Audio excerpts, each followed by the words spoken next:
মাছগুলো কিভাবে উপরে উঠছে, কিন্তু এই ভাতের মারগুলো ফেলে দেওয়া হবে না। ভাতের মার ফেলে না, এইভাবে রান্না করে। সুন্দর একটা দৃশ্য, তাই না? সব দলের বই 3-4 পুরান নেমে আহি এক বাইরে কলকাতায়। এটা হচ্ছে সকালবেলার খাবার। একজন কই লেবু সকালবেলার খাবার।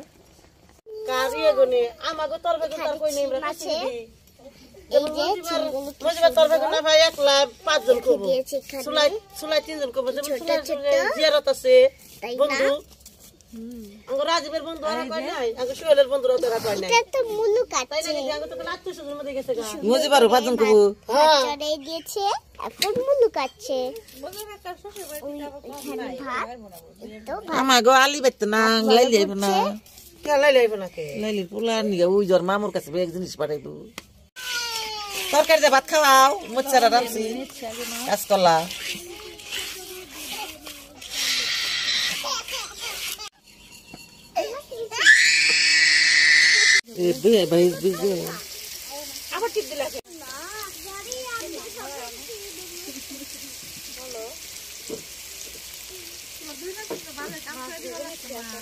এখন মাছ ভেজে নিচ্ছি, মিরকা মাছ দিয়ে ভুনা করতে হবে।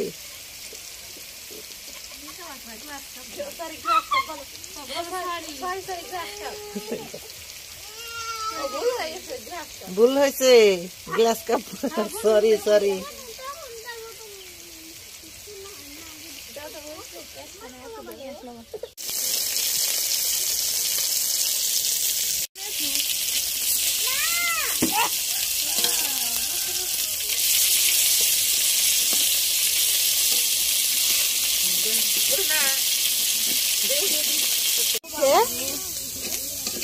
মা যে রান্না করতেছে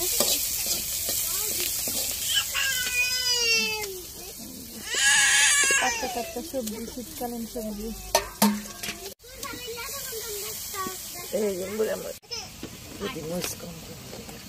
মরিচ ঝাল কম দিও, হলুদ ধনিয়ার গুঁড়া।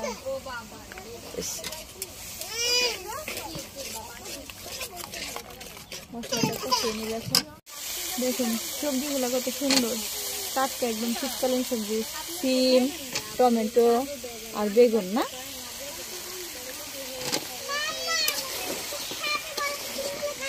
আসলে শীতকালে সব সবজি খেতে ভালো লাগে, কিন্তু সিমটা আমার বেশি পছন্দ, আর কাঁচা টমেটো এটা তারও বেশি পছন্দ। দিয়ে দিলাম, দিয়ে দিবা না?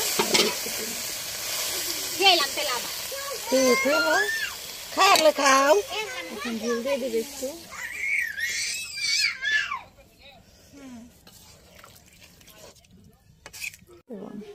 এই দেখেন মাশাআল্লাহ কত সুন্দর হয়েছে, মায়ের হাতে রান্না তুলনা হয় না। এত মজা হয়েছে, খেতে মনে হচ্ছে অনেক মজা হবে।